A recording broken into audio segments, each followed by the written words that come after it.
Good morning. This is our presentation based on our digital forensics report titled Metadata and Using Metadata to Identify Malicious Files. So as a background, we'd like to say that businesses in today's era regularly handle large amounts of digital information like images, documents, and emails. These files are always being sent around the organization as they are being used by various units and businesses. With such a large number of people using the digital information, it becomes a prime area for malicious actors to perform attacks. These attacks could be in the form of malware, trojans, ransomware, viruses, and other things. Because of this, it's important that businesses have a method to find out whether files are malicious data or not. And we think that analysis of file metadata within images and documents can act as a reliable first step in determining whether a file is malicious or not. Next is the report summary. The main focus of our report is split into three main parts, which are the introduction to key definitions of metadata and how metadata is stored in different types of files, practical examples of how these metadata is stored in files, and finally, a practical proof of concept, which is basically how it is possible to create malicious files and send them to victims. Next is our key findings. Now, what is metadata? Metadata is often described as data about data. It provides contextual information about a file, such as who created it, when it was created, which device was used, and even where it was created if geolocation is enabled. According to the Australian Bureau of Statistics, metadata gives meaning and definition to data. It helps users to understand its source and reliability. For example, in an image file, metadata might contain information about a camera brand. And in forensics, this information is extremely useful because it helps investigators trace the origin and authenticity of digital evidence without directly opening or altering the file. Now, moving on, how does metadata work? Now, metadata can be stored in two main ways, internally or externally. Internal metadata is embedded directly within the file. For example, an EXIF metadata is directly into a JPEG file, or an XML data inside a doc file. Now, external metadata, on the other hand, may be stored separately, often as an associated XML, JSON, or database file that describes the structure and purpose of a dataset. Now, this metadata can be read by computers and humans alike. It allows operating systems and forensic tools to categorize, sort, and search through files efficiently. In practice, this means that metadata provides an additional layer of understanding, helping analysts to reconstruct file histories and confirm whether a file's attributes align with its expected behavior. Now, why is metadata useful? Metadata serves several important purposes. First, it supports the FAIR principles, which are findable, accessible, interoperable, and reusable. Second, it improves how data is managed and accessed. For large organizations or forensic teams, metadata makes it easier to filter and locate information quickly. From a forensic perspective, metadata's main value lies in providing evidence of file activity. Investigators can use metadata to determine when a file is created, last modified, or accessed, and whether it has been tampered with. Even when someone tries to delete or rename a file, the metadata may still preserve traces of their actions. Now, metadata in images. Image metadata is usually stored in the Exchangeable Image File Format, or EXIF, which is a standard maintained by the Japan Electronics and Information Technology Industries Association. EXIF data is automatically embedded into digital photographs by cameras and smartphones. This metadata includes a wide range of details, such as camera manufacturer, model, lens type, exposure settings, and date and time and location. In forensic analysis, EXIF data is particularly useful because it can help confirm when and where the image was taken or whether it had been altered. Now, for the practical example, in our practical analysis, we examined the image file. We just picked an image and called it image 1. And we used three different tools, which is Windows File Properties, Command Prompt, and HXD. In the Windows File Properties, in the Details tab, It showed camera details like the model, which is Samsung Galaxy A52, the ISO speed, and the image resolution. Using the command prompt and using the command file, we confirmed that the same metadata was embedded within the file, showing the same manufacturer and timestamp. Finally, using the HXD hex editor, we opened the raw data of the file in the hexadecimal view. The term EXIF appeared in the decoded text, confirming that the metadata was indeed present. HXD also allowed us to view strings such as Samsung and the date and time, which are part of the image's EXIF data. This demonstrates that metadata travels with the file and cannot be easily removed without specific tools or intent. Moving on, metadata in documents. Now, we looked at both document types, docx files and PDF files. Now, unlike images, document metadata describes the authorship, ownership, and technical properties of a document file. Now, docx files use Microsoft's open packaging convention structure, which stores metadata inside an XML file, which are then zipped together. These XML files contain core information such as the author's name, organization, version, and timestamps. PDFs, on the other hand, use Adobe's Extensible Meta Platform, or XMP, which stores metadata in XML format in the document header. This allows forensic tools such as Adobe Acrobat or EXIF tool to read the metadata without modifying the content. Now, for a practical example, we conducted a practical analysis on a sample PDF using HXD and Linux, again, the file command. When opened in HXD, the PDF's binary data displayed recognizable headers such as %PDF-1.7, indicating the PDF version, along with internal structures such as page resources and fonts. The file command was also able to read the file type directly from the header and confirm that the file had 12 pages. Now, this command can also detect disguised or corrupted files. For example, a malicious file renamed from exe to PDF. Now, embedded scripts and metadata. In addition to metadata, many documents contain embedded scripts, which can be either helpful or harmful. Now, Microsoft Office documents often include VBA macros written in Visual Basic for applications. These can automate tasks such as formatting or calculations. However, these can be exploited by attackers to run malicious commands, download malware, or modify system settings. Similarly, PDF documents may include JavaScript for interactive features such as digital signatures or form validation. But again, attackers can use this functionality to execute hidden payloads as soon as the document is open.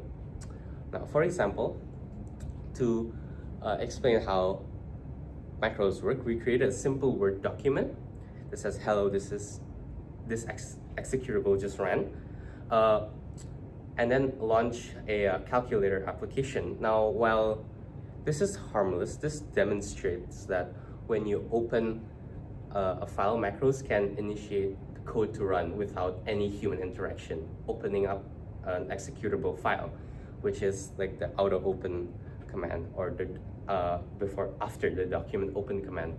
In a real attack, the same technique could be used to download ransomware or other malicious software.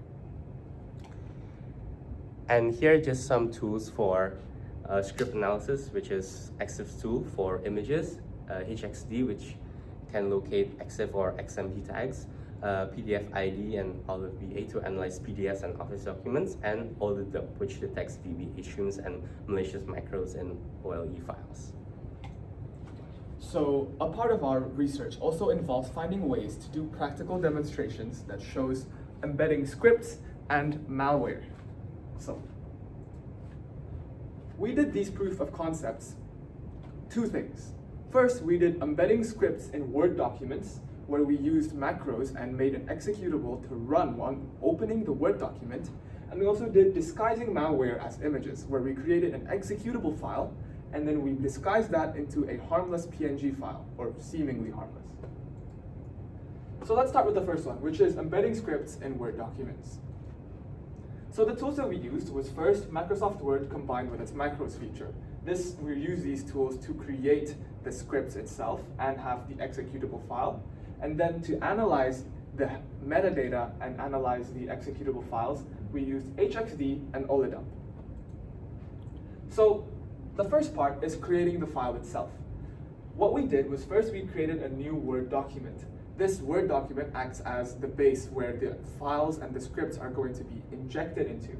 And because we want to make the file, not blank, and we want to make it seem realistic, we also added an email into the file. And realistically, this file can be anything, but specific to this context, we decided to make it an email. Then after that, we used the macro feature that Word has.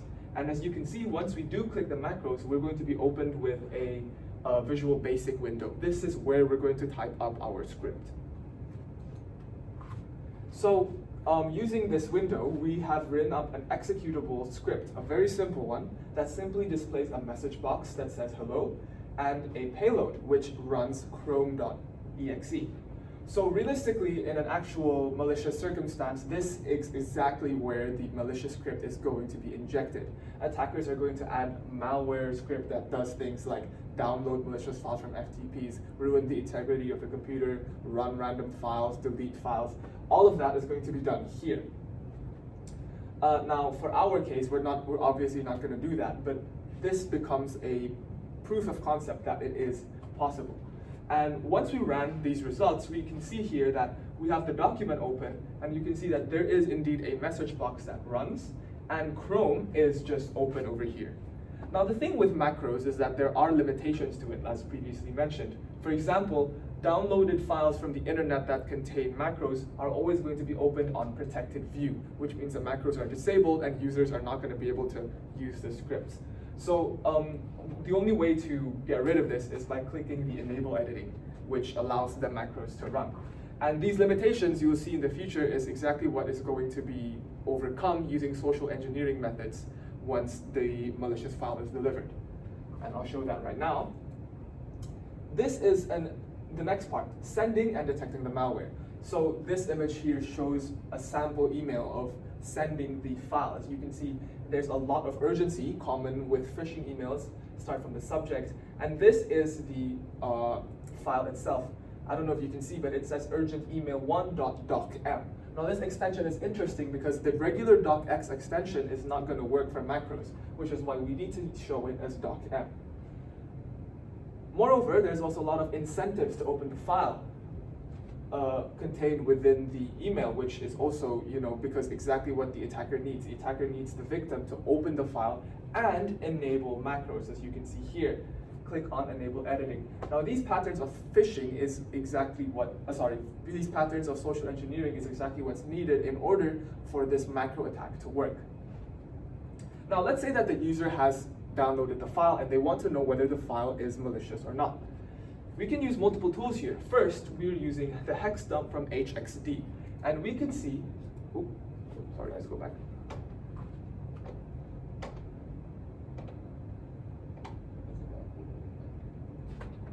Yeah, sorry about that. So we can see here that there is indeed content that shows to the sign of possible malware. For example, the existence of this VBA project.bin file, which is common across all macro-enabled Word files. This is the VBA stream. And using OLEDump, we can also see that there are traces of executable lines of VBA streams as shown here, VBA new macros, VBA this document. And by using these two tools, we can see that this is indeed signs of the existence of an executable script within the Word file, which means that could point to a malicious document. Now, we're going to move on to our next proof of concept, which is disguising malware as images. The tools that we're going to use to create the file is Visual Studio Code and WinRAR, and then to detect, we're also going to use trusty HXD. So, start by creating the file. We'll first use Visual Studio Code and Python to write up a very simple executable file for this demonstration, which simply just displays a message box. And exactly the same like the previous proof of concept, this is where realistically malware is going to be added, where all the scripts of bad stuff is going to be added into it. Now we're going to use a module called PyInstaller to turn this into an actual executable file, which we named df_file.exe. Now, since we want to disguise this executable file as a harmless image, we need an actual image to act as the front of the file. And we chose a file called flower.png. As you can see, it is an actual flower here. Now, after we have both of these files, we're going to use WinRAR, and we're going to use specific WinRAR functionalities to combine them into a single file. What's interesting is that we've set the flower.png file to open first, and then the df.file.exe to run after. So what's going to happen is that when the user opens the file, the flower is still going to open, but this is going to run after, and it's going to run in the background. Next, we're going to alter the aesthetics of the file, which is also very important because we don't want a file that obviously looks like a virus, right? So we have an icon that we're going to add to the file itself to make it look like an actual image. Then we're going to use a feature called RLO Unicode overriding, which basically flips this portion around. So by naming it something like GNP, once we flip it around, it's going to become exe.png. And as you can see here, the final result looks like this. It says flowerx.png. And what really matters is the extension, because users will see that the extension is a .png, and they'll see, oh, that's an image. Now, upon running this file, of course, it's not actually a PNG. It is still an executable file. So you'll see that it does indeed open the image, but then this message box shows up, which shows that the executable that we wrote previously did indeed run. Now, realistically, in actual circumstances, we're not going to have a message box. Attackers aren't going to do that. And the executable is going to run in the background without the users knowing. So sending the email also involves some phishing and a lot of social engineering. As you can see, there's a lot of incentives to open the file, even including an appeal to emotion, so that the victim really wants to open this file. Because as attackers, all we need for users to open the file, and the executable is going to run, and there's nothing the users can do about it. Now, something interesting actually is that when we did this, we used Gmail, and this attachment actually did get blocked for security reasons, which shows that in modern systems, there are a lot of ways that stuff like this is going to get filtered by security. Now, let's just say that the user already downloaded the malicious file and they want to know if it really is a PNG or not. Well, just by looking at hexdump, you can see that the header of the file is 4D5A, which is the MZ header, the header of an executable file, not a PNG. Then, by opening the details, we can see that the name of the file itself is very strange. Cute images atraporp exe.png. And the reason that this is flipped around is because of the RLO Unicode insertion that we did before. It flips around properties to make it look like this. And then you can see the type of file, it already says application. So it's definitely not a PNG. So from those demonstrations, what can we conclude? Well, the first thing we can conclude is that it definitely shows the possibility that embedded scripts and disguised exe files are very possible to be done by attackers.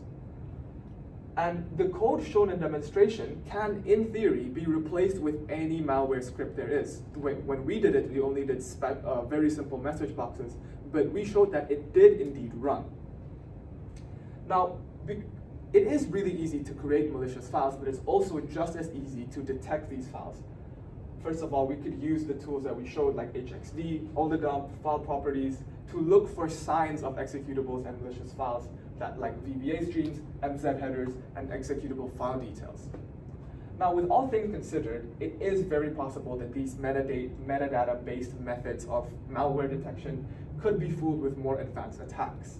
But from this, we analyze that it is very possible that they provide a good baseline for malware detection, because no matter what, every executable file is always going to have an MZ header.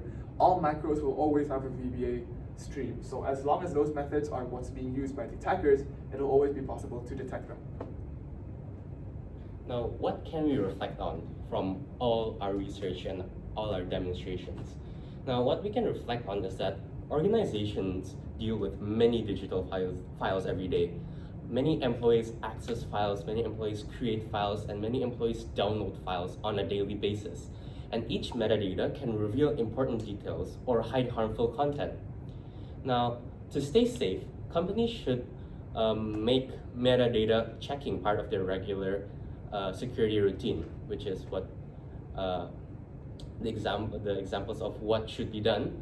First is training staff to use tools like HXD or spot suspicious files, and creating audit teams to regularly check metadata for anything unusual, and linking metadata checks with antivirus and email security systems for real-time protection.